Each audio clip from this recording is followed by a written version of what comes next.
বনি ইসরায়েলের 3 লোক সফরে বেরিয়েছে, মরুভূমির সফর, মাঝখানে তুফান। কই যাবে, কই বাঁচবে, দৌড়াদৌড়ি শুরু। দৌড়াতে দৌড়াতে এক পাহাড়ের গুহার ভেতরে আশ্রয় নিয়েছে। গুহা চিনেন তো? পাহাড়ের গুহা।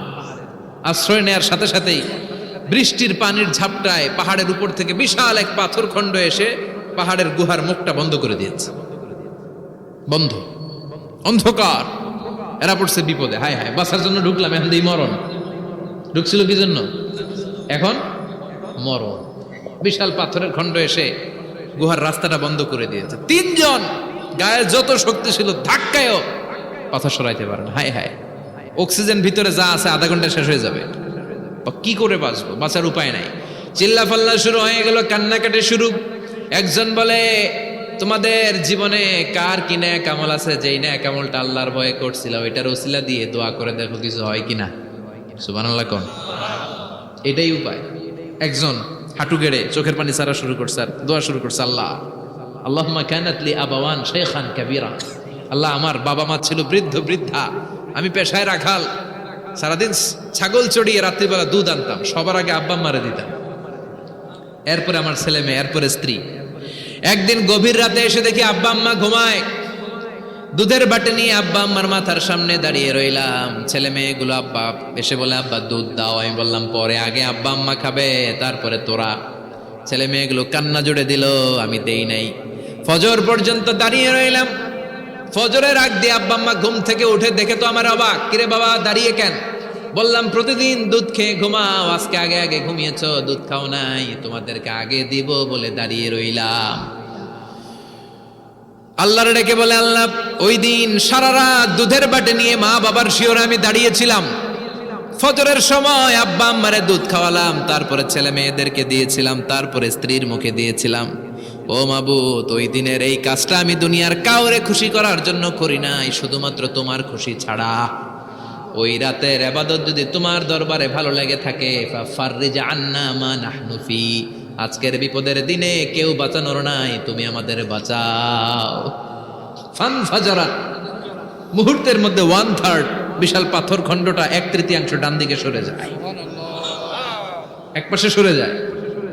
সামান্য আলো বাতাস ঢুকতে আরম্ভ করলো। এখন বাতাস ঢুকে, এখন বেঁচে থাকতে পারবে এই নিশ্চয়তা হয়েছে। সুবহানাল্লাহ কোন? এবার সে বলল, ভাই তোর কি আমল আছে বল। দ্বিতীয় জন হাঁটু গেড়ে আবার চোখের পানি ছেড়ে আল্লাহর ডেকে বলে, মাবুদ আমার এক চাচাতো বোন ছিল, কানাতলি ইবনাতু আম জামিলা ওয়া কুনতু উহিব্বুহা কাআশাদ্দি মা ইউহিব্বুর রিজাল আন-নিসা। আল্লাহ, সুন্দরী, অনন্যা, অপ্সরী, প্রিয়ংবদা, অনুসুয়া, গুণবতী, রূপবতী আমার এক চাচাতো বোন ছিল, তার প্রেমে আমি ছিলাম পাগল পাড়া। কিন্তু সে তো আমার ডাকে সাড়া দেয় না। অনেক চেষ্টা করলাম তারে পাওয়ার জন্য। চাচাতো বোন আমারে বলে, 100 স্বর্ণ মুদ্রা যেদিন দিতে পারবা ওই দিন আমারে পাবা। এবার আমি স্বর্ণ মুদ্রা কালেকশনের কাজে লেগে গেলাম।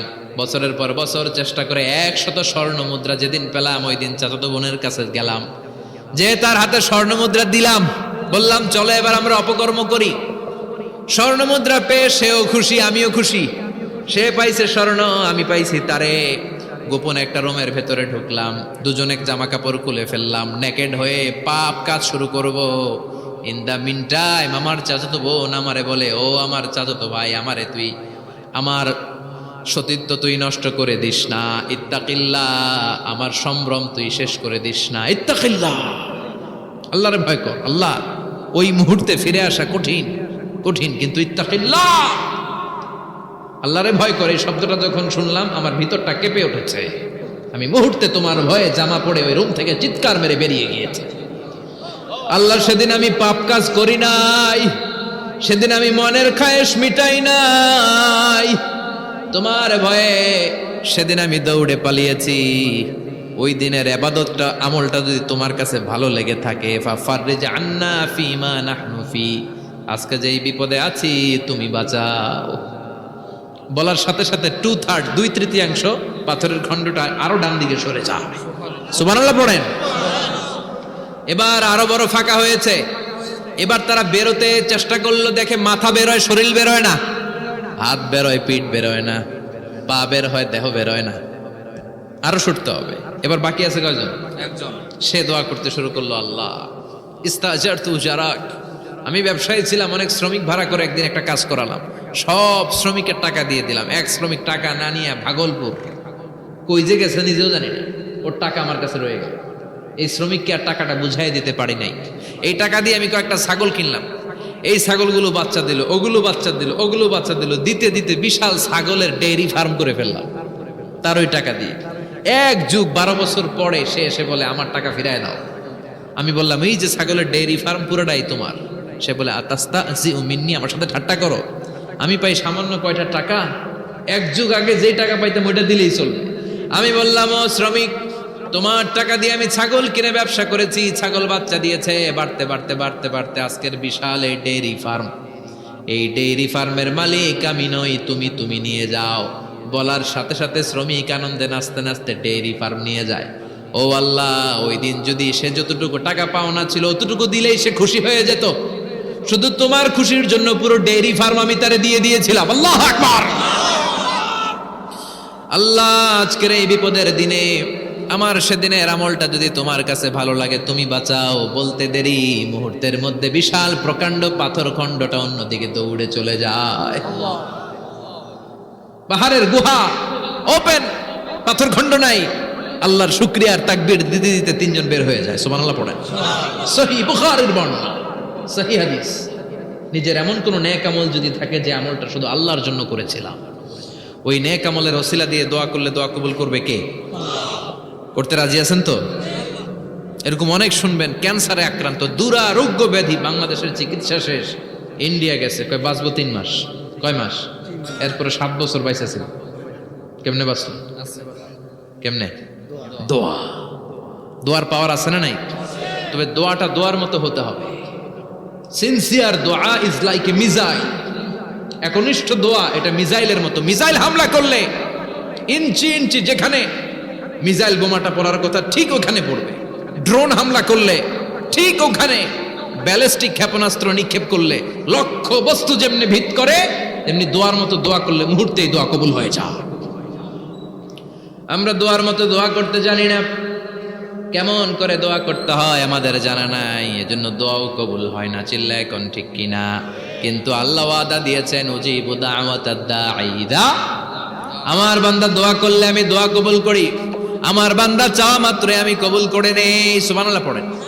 যত দোয়া আপনি করেছেন সব কবুল, সব, অল অফ ইউর দোয়াজ আর অ্যাকসেপ্টেড, সব কবুল হয়েছে আল্লাহর কসম। অনেকে বলবে হুজুর এটা আবার কি কইলেন, এতক্ষণ তো ভালোই কইতেছিলেন, সব দোয়া আবার কবুল হয় কেমনে? আমি তো জীবনে কত কিছু চাইলাম, কত কিছুই তো পাই নাই।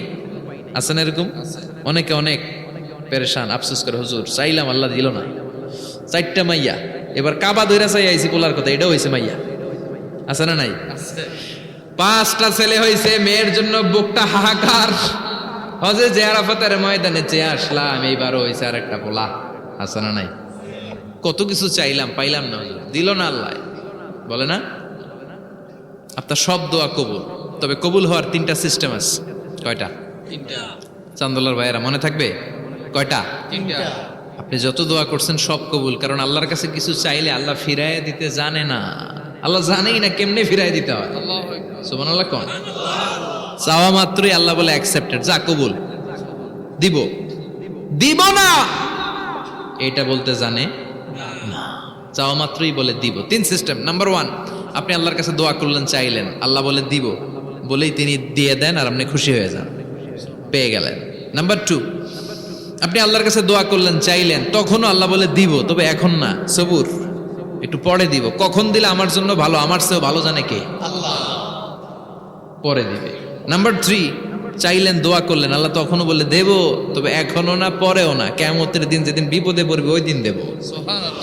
যেদিন তোর বাবা তোরে চিনবে না, তোর মা তোরে চিনবে না, বন্ধু বন্ধুরে চিনবে না, পীর সাহেব মুরিদরে চিনবে না, মুরিদ পীর সাহেবরে চিনবে না, ইমাম সাহেব মুসল্লিরে চিনবে না, মুসল্লি ইমাম সাহেবরে চিনবে না, কেউ কাউরে চিনবে না। ওই কঠিন দিনে তোরে আমি বাঁচাইয়া দেব।